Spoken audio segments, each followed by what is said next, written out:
존경하고 사랑하는 우리 구독자 여러분 반갑습니다. 여러분의 천만 라디오 천회장입니다. 또 이제 장이 시작됐는데 한번 또 살펴보도록 하겠습니다. 현재 뭐 코스피, 뭐 코스닥 여러분들 좀 빠지고 있어요. 요즘 안 좋은 소식들이 들려요. 다시 또 이제 재폭락이 온다. 또 벌벌 떨고 있다. 개미들. 뭐 안 좋은 이야기들 들리네요. 그동안 올랐으니까 다시 한번 폭락장 간다. 조심해라. 어, 작년 10월 달 또 재현된다. 뭐 그런 이야기야. 과연 그럴까요? 여러분들 그렇게 생각합니까? 그렇게 생각해요? 저도 뭐 그렇게 생각될 듯 말 듯 한데 하여튼 상황은 썩 좋지 않다. 여러분들 보시면 될 것 같습니다. 지금 그렇게 안 좋으니까 여러분들 지금 뭐 긴장의 끈을 내가 놓지 말라는 거야. 놓을 필요는 없죠. 긴장해야죠. 당연히 긴장해야지. 투자를 하는데 여러분들 소중한 돈으로 하는 거니까 하는데 긴장의 끈을 놓치지 마라. 요즘 또 그런 게 있더라고. 또 오르는 종목은 또 오르는데 떨어지는 쪽도 떨어지더라고. 다 오르는 건 아니에요. 아직까지 좀 불안해요. 또 빅스텝 간다 안 간다 그런 소리도 있어. 빅스텝. 이 빅스텝 가면 또 골 때리는 거지. 지금 금리 인상하고 실적 하락 우려 때문에 이제 증시는 요동치는 겁니다. 요동쳐요. 요동치고 있고 올해 말에 이제 금리가 내릴 수 있다는 기대감 이건 사라졌는데 이제 기업들의 이제 실적 전망은 더 어두워지는 겁니다.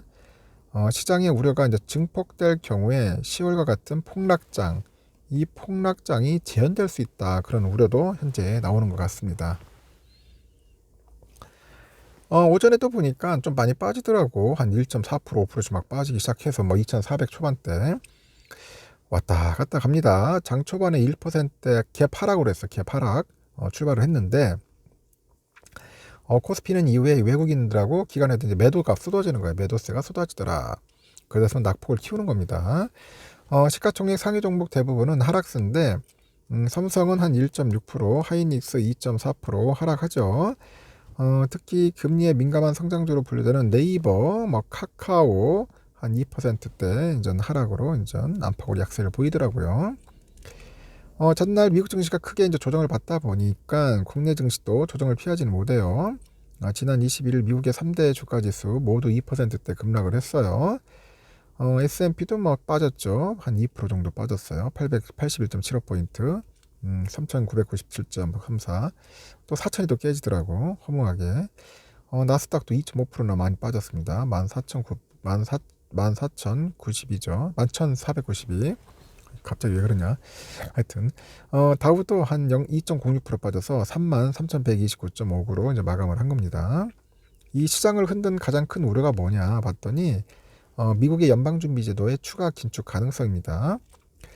전날에 발표된 미국의 2월 서비스업 구매관리자 지수 PMI를 보니까 50.5더라고요. 50.5. 예상치 47.1을 상회를 합니다. 구매관리 지수가 높다. 지수가 50을 넘었어. 이거는 앞으로 경기 확장을 전망하는 시각이 많다는 거예요. 경기 확장. 2월 제조업 PMI 역시 예상치를 상회해서 47.8이에요. 3개월 연속 상승세다. 좀 꺾여야 하는데 안 꺾이네. 역설적이게도 양호한 경제지표는 금리 인상 가능성을 높이는 겁니다. 그럼 금리 더 올려 할 거야. 현재 연준의 그 최대 목표인 물가 안정을 위해서는 고용과 경기가 침체되는 한이 있더라도 금리를 계속 높여야 합니다. 높여야 하기 때문이다. 물가 안정을 위해서 금리를 올려야 한다. 시장에서 보는 연준의 그 정책 금리 전망치는 계속 높아지고 있고 시카고 상품거래소죠. 그 패드워치에 보니까 연준은 앞으로 금리를 0.25% 정도 이제 3번 올려가지고 최종적으로 5.25에서 5.5까지 올릴 것으로 예상됩니다. 5.25에서 5.5예요. 7월달 보니까 미국의 기준금리가 5.5에서 5.75%까지 오를 수 있다고 본 확률이 27.6%야.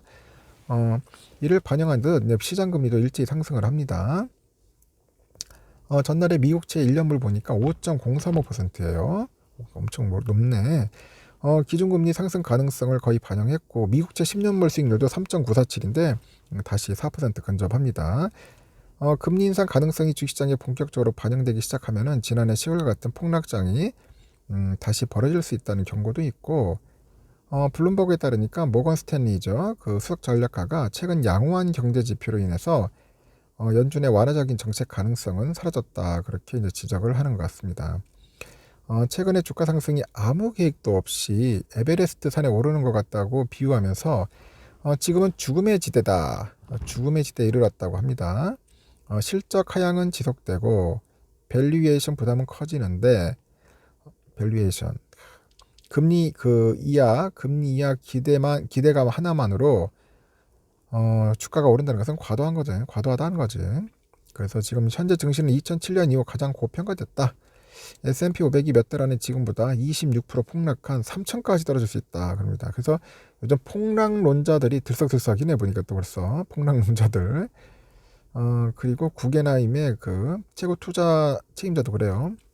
S&P 500이 3천에서 3,200까지 하락할 수 있다고 뭐 내다보는 사람도 있어요. 미국 증시의 조정은 국내 시장에도 악재인데 특히 미국의 금리 인상으로 인해서 한미 금리차 확대, 수출 감소로 인해서 기업 실적 그 하락은 큰 부담이다. 그런 이야기도 있습니다.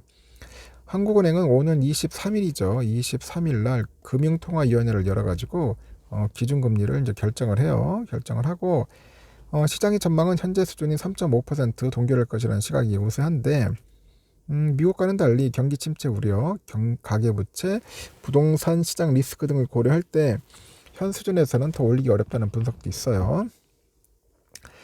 지금 한은은 하강하는 국내 경기에 보다 집중해야 할 형편이라고 하는데 이 경기 부진 그 우려 확대를 근거로 기준금리 3.5% 동결을 예상한다고 하죠.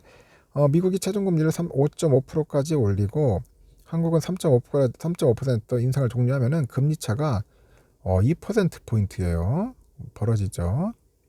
통상 한국 금리가 미국 금리보다 높았다는 점을 감안하면은 금리 차 역전이 큰 폭으로 오래 지속되는 건 부담입니다. 특히 최근에는 미국의 추가금리 인상 가능성에 달러가 다시 강세로 돌아서다 보니까 원달러 환율이 또 오릅니다. 1,300원대 돌파하고 있어요. 원화 약세가 또 지속되면은 올 들어서 매수세로 전환했던 외국인 자금이 또 썰물처럼 또 빠져나가는 거지. 수출 감소도 부담이다. 이달 보니까 1일에서 20일 수출액이 335억 4,900만 달러인데 전년하고 동기 대비를 해보니 2.3%나 감소를 했어요.